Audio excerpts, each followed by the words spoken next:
জিলা পৰিষদক লৈ আমাৰ এখন নিৰ্বাচন কমিটিৰ বৈঠক হৈছিল। তাত আমি গোটেই যিমানখিনি আছে 397 জিলা পৰিষদ তাৰ ওপৰত সম্পূৰ্ণভাৱে আমি আলোচনা কৰিলোঁ। কাৰ লগত আমাৰ এলায়েন্সৰ যিখিনি আছিলে ব্যৱস্থা তেওঁলোকক আমি কিখিনি এৰি দিলোঁ, কোনখিনি আমি দিলোঁ, ৰাভা হাছাঙক কিমান দিম, যিখিনি আমাৰ মিত্ৰ গোট আছে মিত্ৰ গোটসকলক দিয়াৰ ইত্যাদি আৰু পুংখানুপুংখভাৱে সকলোখিনি আলোচনা কৰি আমি এটা সিদ্ধান্তৰ হৈছে। কাইলৈ আপোনাৰ প্ৰেছ মিট যোগে আমাৰ যিসকল কেণ্ডিডেট হ'ব তেখেতসকলৰ নাম কাইলৈ ঘোষণা কৰিব। কাৰণ এতিয়া গোটেই কথাটো স্কেটাৰ্ড হৈ আছে, গোটেই কথাটো চিজিল কৰি লৈ কাইলৈ ইয়াৰ পৰাই ঘোষণা কৰিব।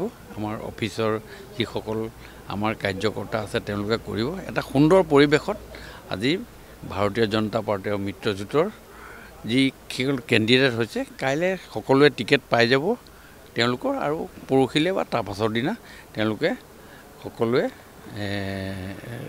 নমিনেশ্যন দিব পাৰিব। তালিকা অলৰেডি চূড়ান্ত হৈ গৈছে, কিন্তু এইটো কাইলৈ ঘোষণা হ'ব।